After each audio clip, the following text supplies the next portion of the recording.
जब हम पहाड़ों, जंगलों और हरियाली की बात करते हैं तो अक्सर एक तस्वीर उभरती है शांति और प्रकृति से जुड़ाव की। लेकिन क्या हर कोई जो पेड़ों के बीच रहता है वाकई प्रकृति का रक्षक भी होता है? शायद नहीं, पर कुछ लोग ऐसे भी होते हैं जो बिना किसी सुविधा, बिना किसी मंच के जिम्मेदारी उठाते हैं और वनों की, ज़मीनों की और समाज की सच्ची सेवा करते हैं। शीतलाखेत निवासी गजेंद्र पाठक ऐसे ही समाजसेवी हैं जिन्होंने अपने क्षेत्र के विकास और वन संरक्षण के लिए वर्षों से कार्य किया है। जंगल के दोस्त नामक समूह बनाकर इन्होंने न केवल जंगलों को आग से बचाने की मुहिम चलाई, बल्कि ओण दिवस जैसी पहल के माध्यम से वन संरक्षण को एक सामूहिक चेतना में बदल दिया।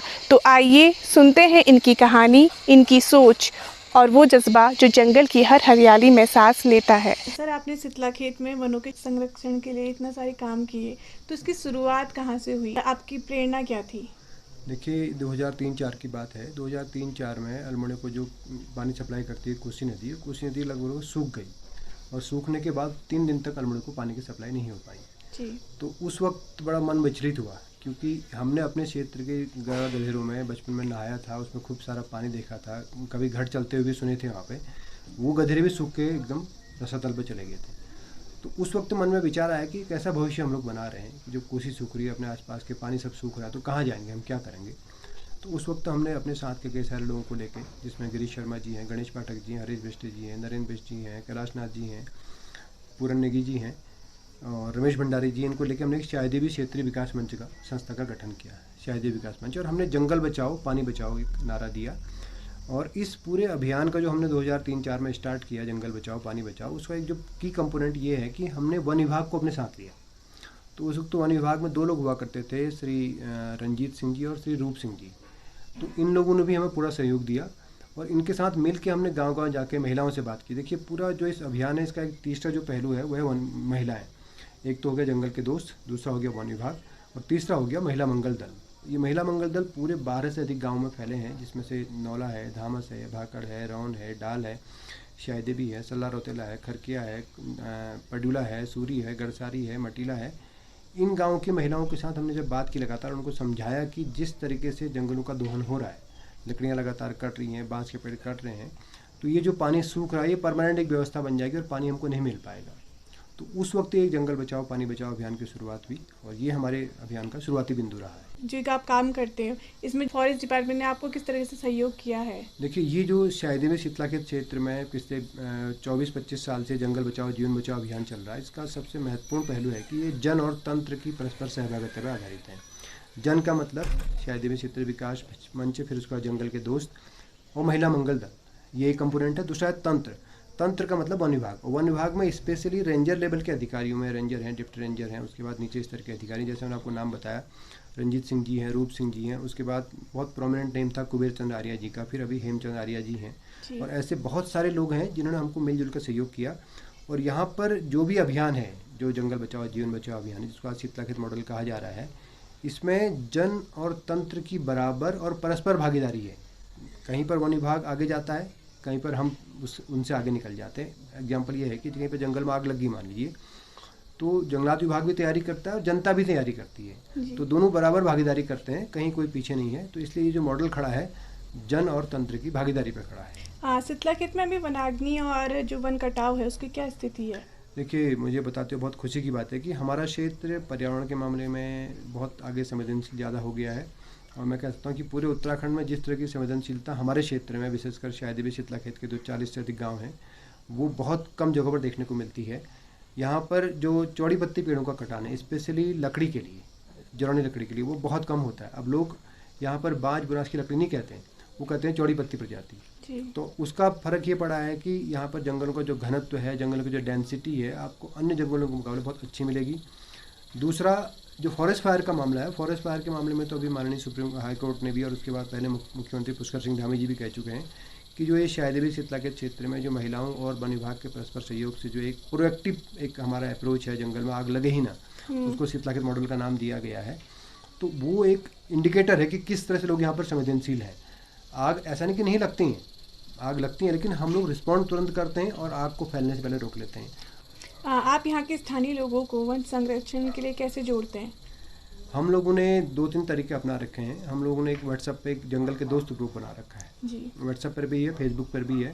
जी। उसके माध्यम से हम जंगलों का मानव जीवन में जो महत्व है उसके बारे में उनको लगातार अपडेट देते रहते हैं।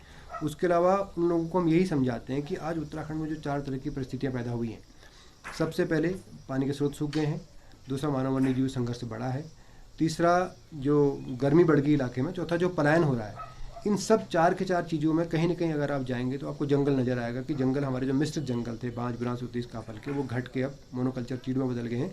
और उसके बाद कहीं कहीं वो कालाबास और कुरी के जंगलों में बदल रहे हैं। तो ये बात हम लोगों को लगातार समझाते हुए आ रहे हैं कि अगर आपने अपनी आने वाली पीढ़ियों को अच्छा भविष्य देना है तो आपको उनको बैंक बैलेंस तो देना ही देना है, मकान भी देना है, जेवर भी देने हैं और सब चीज़ें देनी है, लेकिन साथ में हवा पानी भी देना है। जी। इन सब के बगैर, हवा पानी के बगैर उस बैंक बैलेंस का, उस मकान का, उस जेवर का कोई रोल नहीं रहेगा। तो ये बात हम लगातार लोगों को समझा रहे हैं। और हमारे वहाँ फॉरेस्ट फायर की जो दरें हैं बहुत कम है। क्या आपको लगता है कि जो सरकार की योजनाएं हैं वो पहाड़ी क्षेत्रों में ज़मीनी स्तर पर पहुंच पा रही है? देखिए, मैं इस विषय पर ये कहना चाहूँगा कि सरकार की ओर से लगातार प्रयास हो रहे हैं। जैसे खेती, बागवानी, फल उत्पादन, इस पर लगातार सरकार प्रयास कर रही है। लेकिन धरातली स्थितियाँ इतनी जटिल हैं कि वो रिजल्ट्स आने में अभी टाइम लगेगा। जैसे फॉर एग्जांपल, सरकार पॉली हाउस के माध्यम से, कीवी के माध्यम से, बागवानी के माध्यम से, सेब की खेती के माध्यम से पहाड़ में रोज़गार की तलाश कर रही है, रोज़गार सृजन करना चाह रही है। लेकिन जो धरातली चुनौतियाँ हैं, फॉर एग्जांपल मानव वन्य जीव संघर्ष, स्पेशली गांव में बंदर, सुअर, लंगूर का जो आतंक है वो इतना ज़्यादा है कि लोग धीरे धीरे करके खेती बाड़ी से विमुख हो रहे हैं। जी। तो उस आयाम को छुए बगैर रोज़गार सृजन नहीं हो सकता है। उस आयाम को छूना पड़ेगा, मानव वन्य जीव संघर्ष को कम करना पड़ेगा, तब फिर खेती बाड़ी और ये पलायन, इन सब चीज़ों को आसानी से टैकल किया जा सकता है। जी हाँ, पूरे उत्तराखंड में शीतलाखेत एक ऐसा क्षेत्र है जहाँ पर वनाग्नि बचाने के लिए यहाँ पर एक और दिवस बनाया जाता है। आप उसके बारे में बताएंगे कि किसकी शुरुआत कैसे हुई और ये कहाँ से स्टार्ट हुआ? देखिए, हम लोग 2003-04 से जब जंगल बचाओ पानी बचाओ अभियान हमने चलाया था, तो शुरुआती दौर में उस वक्त आग की इतनी घटनाएं नहीं हुआ करती थी। ये दौर था 2003-04 का।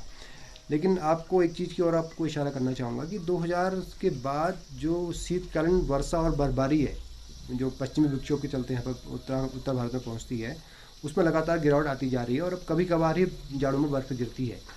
उसका परिणाम क्या हुआ है कि जंगल अब जाड़ों में ही धधकने लग गए हैं। इवन जनवरी फरवरी में जंगलों में आग लगने की घटनाएँ बढ़ गई हैं।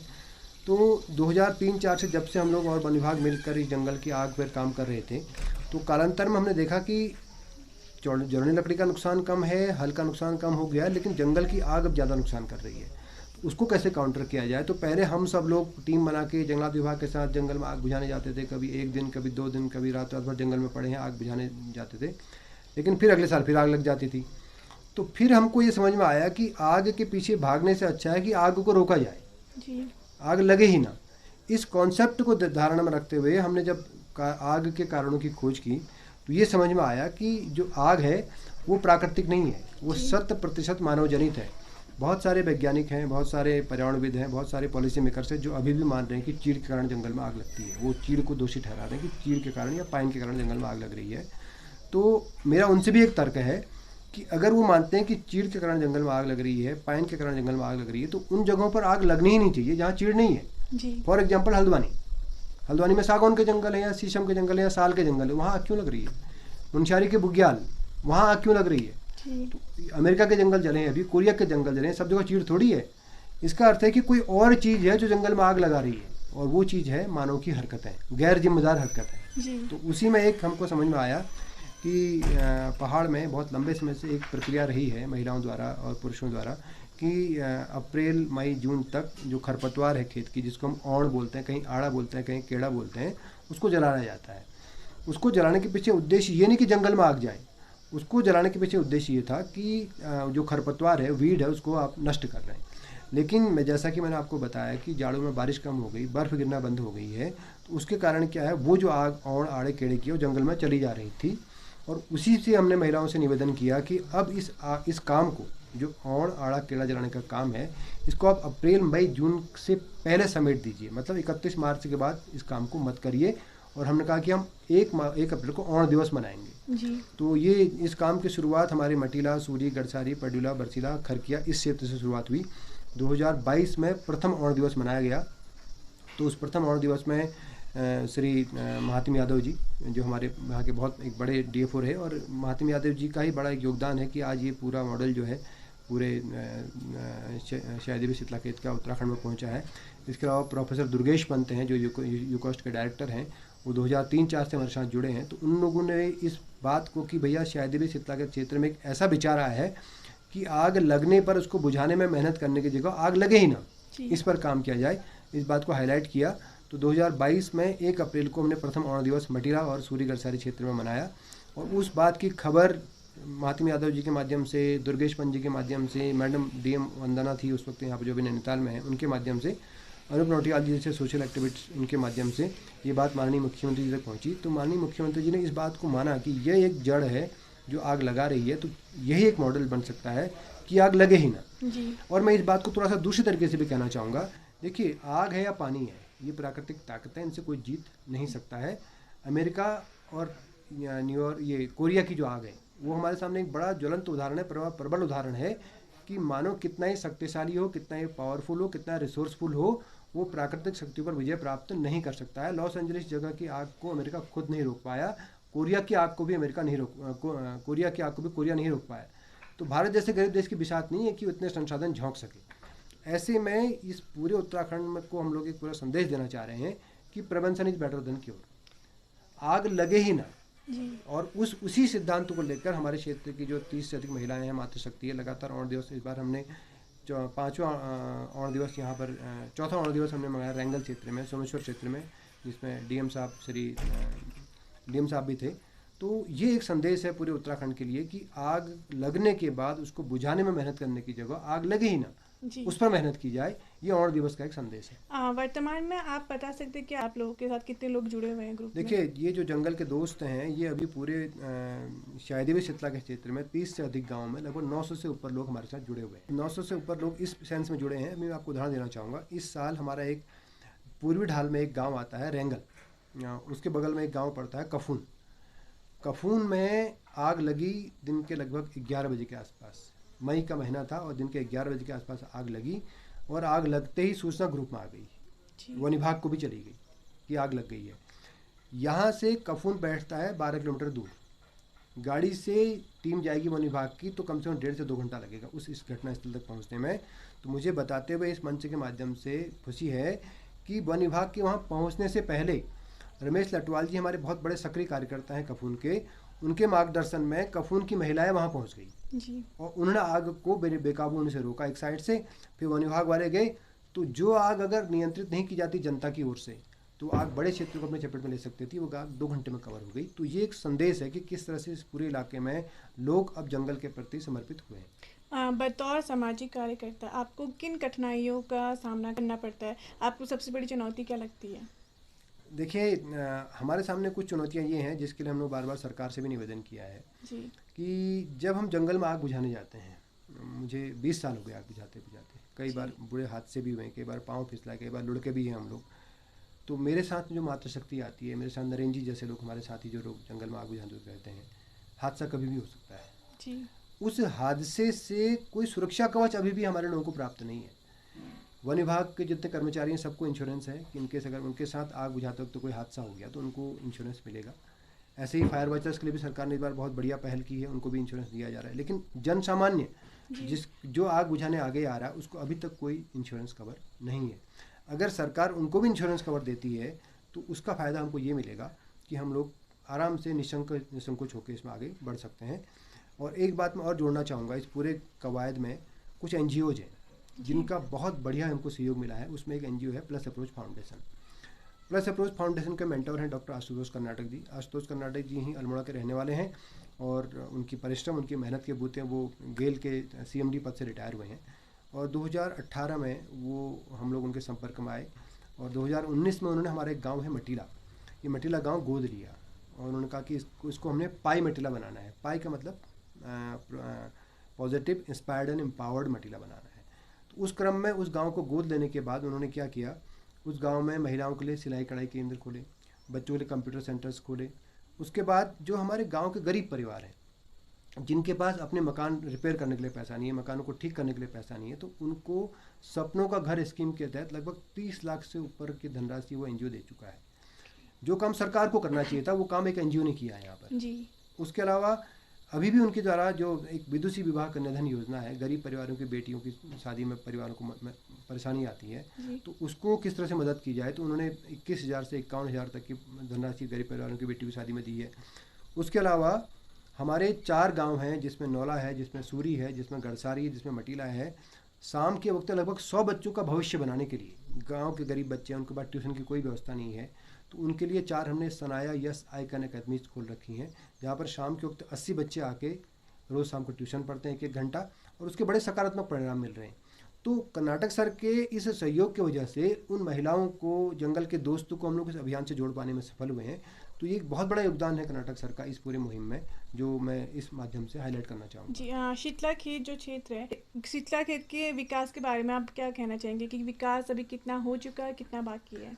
शीतलाखेत का विकास अगर मैं कहूँ, देखिए 2-3 चीज़ें हैं। एक तो पानी की यहाँ पर बहुत बड़ी समस्या है, जो पानी हमारा था वो हमने मेंटेन करके रोक रखा है, बचा रखा है, लेकिन आने वाले समय में अगर पर्यटन को हम लोग इस क्षेत्र से जोड़ना चाहते हैं, दरअसल क्या है, हम लोग चाहते हैं यहाँ पर इको टूरिज्म को बढ़ावा मिले। जिस तरह से महिलाओं ने जंगल डेवलप किया है, काफल के जंगल बन रहे हैं, बुरांस के जंगल बन रहे हैं, प्रकृति प्रेमी यहाँ निश्चित रूप से आना चाहेंगे, जिनको एकांत चाहिए, जिनको शांति चाहिए, लेकिन प्रकृति प्रेमी आएंगे तो उनको पानी भी चाहिए। तो उसके लिए एक पानी की बड़ी स्कीम जो कोसी नदी से बनाई जा सकती है, जिसको हम लोग शायदेवी लिफ्ट करें, और शायदेवी से जो हमारे पर्यटक स्थल हैं, धामस, भाकड़, नौला, शीतलाखेत, शायदेवी, खरकिया, मटीला और ये देवलीखान तक का, इसको अगर पानी की सप्लाई हो सके तो निश्चित रूप से पर्यटन बढ़ेगा। पर्यटन बढ़ेगा तो कहीं ना कहीं हमारे क्षेत्र का रोजगार बढ़ेगा। दूसरा, जो हमारी महिलाएं हैं, जो महिलाएं जंगल के दोस्त हैं, जो आग बुझाने के लिए जंगल में आगे आ रही हैं, इनके लिए अगर हम स्वरोजगार का कुछ रास्ता खोज पाएँ, चाहे फल प्रशोधन इकाइयाँ हैं, चाहे मशरूम की खेती है, चाहे पशुपालन है, चाहे और सब चीज़ें हैं, इनको हम जोड़ के अगर कुछ रोज़गार उनके लिए भी सृजित कर पाएँ तो वो सबसे बड़ी हमारे लिए एक उपलब्धि होगी। क्योंकि भूखे पेट ने भजन को पाला, लंबे समय तक महिलाओं को बगैर किसी पारिश्रमिक के, बगैर किसी रिवार्ड के अगर हम जंगल को जो अभियान से जोड़ना चाहेंगे वो पॉसिबल नहीं है। ऐसे में मेरा सरकार से निवेदन है कि इस क्षेत्र के विकास के लिए एक ठोस कार्य योजना बनाएं, क्योंकि शायदेवी शीतलाखेत क्षेत्र ने पूरे उत्तराखंड के लिए एक छोटा सा दिया जलाया है रोशनी का, कि हम अपने जंगलों को किस तरीके से बचा सकते हैं। इस दिए में अब तेल भरने की आवश्यकता है, वो तेल सरकार भर सकती है।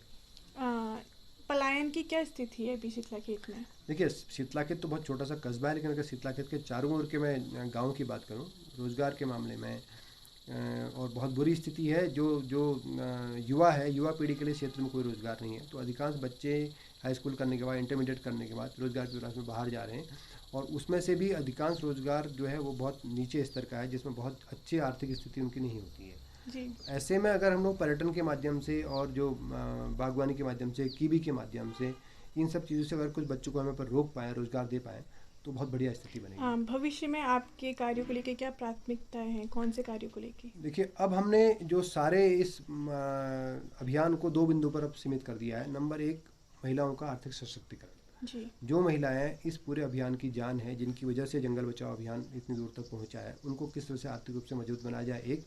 और दूसरा, जीरो फॉरेस्ट फायर। जी। अब हम फॉरेस्ट फायर को जीरो करना चाहते हैं कि आग लगे ही ना। तो उसके लिए 8 दिवस एक चुका है, लेकिन बाकी जो हमारे और सुझाव हैं, जिसमें सरकार से हमने निवेदन किया है कि इसमें वन विभाग के साथ राजस्व विभाग को और ग्रामीण विकास विभाग को और पुलिस विभाग को, इसको भी शामिल किया जाए, ताकि आग लगे ही ना। तो ये 2 चीज़ें हमारी प्राथमिकताओं में। क्या कोई ऐसा वाक्य है जिसने आपके सामाजिक दिशा को कोई अलग नया मोड़ दिया हो? कोई ऐसा कुछ हुआ है आज तक सामाजिक कार्य करते हुए? देखिए, अब मेरे पास तो कई सारे ज़िंदगी में मोड़ आ चुके हैं। 2003-4 से जब से हम यहाँ तक करें, मुझे कोई ऐसा एक प्रोमिनेंट मोड़ नज़र नहीं आ रहा, लेकिन 2012 का वो हादसा था। 2012 में ये जंगल हमारा जला दिया गया, जला नहीं खुद ब खुद, बल्कि जला दिया गया था। किसके द्वारा? ये बाहर के लोग नहीं थे, ये अपने ही गाँव के लोग थे, अपने ही समाज के लोग थे, जिनको कई सारे कारणों से परेशानी थी, और उनके अपने अपने सोचने का दृष्टिकोण अलग था उन लोगों का। तो उसका हमारे जो लक्ष्य के प्रति समर्पण है, लक्ष्य के प्रति जो साहस है, लक्ष्य को बढ़ने के प्रति जो मजबूती है हमारी बढ़ी। हम लोग पीछे नहीं हटे। जी। हमने कहा कि दम है तेरे दमन में, कितना देख लिया है देखेंगे वाला, वो स्थिति हमारे मन में आई। तुम देखो कि क्या क्या तुम कर सकते हो। जी। तुम जितना कर सकते हो, हम देखें कहाँ तक पहुँचते हैं। और उस वक्त 2012 में एक घटना में याद दिलाना चाहूँगा। ये पूरा जो हमारा क्षेत्र है, ये शाही देवी पवित्र वन करके एक जैव विविधता विरासती स्थल बनने जा रहा था। देखिए, जो काम आज 2024 में इस क्षेत्र को पूरे इलाके में, पूरे विश्व में, भारत में पॉपुलैरिटी मिली है, ये काम 2012 में हो जाता। 2012 में इस स्थान को जैव विविधता बोर्ड ने जैव विविधता विरासती स्थल के रूप में प्रस्तावित किया था। उसमें भी वही ताकतें खड़ी हुई जिन ताकतों का उद्देश्य जंगल से केवल आर्थिक लाभ कमाना है, और जिन ताकतों के द्वारा वो जंगल को नुकसान पहुंचाया जा रहा था, तो उन ताकतों ने शायद भी पवित्र वन को डिक्लेयर नहीं होने दिया। अगर उस वक्त ये शायद भी विरासती स्थल बन गया होता, शायद ही पवित्र वन बन गया होता, तो आज मेरे क्षेत्र में रोजगार भी बढ़ गया होता, बहुत कुछ चीज़ें बहुत चेंज हो गई होती। तो इन दो चीज़ों ने मुझे अपने लक्ष्य के प्रति और अधिक ताकत से और अधिक प्रेरणा से और प्रभु कृपा से आगे बढ़ने के लिए मैं प्रेरित किया। जी हाँ, आप सरकार को या युवा पीढ़ी को कुछ संदेश देना चाहेंगे या कुछ अपील करना चाहेंगे? मैं युवा पीढ़ी से यही कहना चाहूँगा कि आने वाले समय में भगवान करे कि आप सबके मकान हल्द्वानी में हों, सब लोग दिल्ली बस जाएं, सब लोग बाहर बस जाएं, जो जैसा कि सबकी मांग है, सबकी इच्छा है कि वो पहाड़ में कोई रहना नहीं चाहता है जी। लेकिन ये ज़रूर ध्यान दीजिएगा कि आपकी 1 लाख का सेंसेक्स भी होगा, 5 ट्रिलियन इकोनॉमी भी होगी, लेकिन अगर ये जंगल नहीं बचेंगे, ये पहाड़ नहीं बचेंगे, तो उस 5 ट्रिलियन इकोनॉमी का, कुछ 1 लाख सेंसेक्स का आप क्या करेंगे जब हवा पानी नहीं रहेगी और खेतों में हरियाली नहीं रहेगी और अनाज नहीं रहेगा। तो इसलिए आपसे निवेदन है कि आने वाले समय के लिए आप इकोनॉमी और इकोलॉजी दोनों में बैलेंस बनाइए। और दूसरा, मैं नई पीढ़ी से ये कहना चाहूँगा, जिस स्वरूप में जलवायु परिवर्तन और ग्लोबल वार्मिंग सामने आ रही है, इसके जो चरम प्रभाव हैं वो आने वाले 10 से 20 साल में देखने को मिलेंगे। अभी तो ये ट्रेलर है कि कभी केदारनाथ की आपदा हो गई, कभी हरिद्वार की बाढ़ है, कभी 2010 का हादसा है, 2013 की बाढ़ है या 2022 की बाढ़ है। लेकिन आने वाले समय में जिस हिसाब से क्लाइमेट चेंज हो रहा है, ग्लोबल वार्मिंग बढ़ रही है, वैज्ञानिकों ने साफ साफ चेतावनी दी है कि 2 ही प्रकार की ऋतुएं रह जाएंगी, एक होगी बाढ़, एक होगी सूखा। अगर इस तरह की ऋतुएं रह जाएंगी तो आप बताइए कि किस तरह से आप लोग उसका सामना करेंगे। तो इसलिए ज़रूरी है कि 2040 में जो परिदृश्य आने जा रहा है उसकी तैयारी अभी से की जाए। अभी से जंगलों के प्रति संवेदनशील होइए, प्रकृति के प्रति संवेदनशील होइए। और दूसरी चीज़, प्रकृति को ओवर रूल करने की आवश्यकता नहीं है, वो आपसे बहुत शक्तिशाली है, उसके सामने नतमस्तक होने की आवश्यकता है, उसको हाथ जोड़ के नमस्कार करने की आवश्यकता है। तो निश्चित रूप से वो आपके प्रति सहृदयतापूर्वक व्यवहार करेगी, जैसा उसने हमारे साथ किया है। धन्यवाद। जब जंगलों के बीच रहने वाले कुछ लोग पेड़ों को सिर्फ लकड़ी की तरह देखते हैं, तब कुछ ऐसे भी होते हैं जो उन्हें अपने साथी, अपने जीवन के आधार की तरह संजोते हैं। यही फर्क बनाता है एक सामान्य ग्रामीण और एक सच्चे पर्यावरण संरक्षक में। गजेंद्र पाठक का यह सफ़र संसाधनों की कमी में भी उम्मीद बोता है और हमें यह सोचने पर मजबूर करता है कि अगर एक व्यक्ति ठान ले तो वह जंगल को भी बचा सकता है और समाज को भी जोड़ सकता है। साथ ही यह भी बताता है कि कैसे एक स्थानीय प्रयास ने एक बड़े बदलाव की शुरुआत की।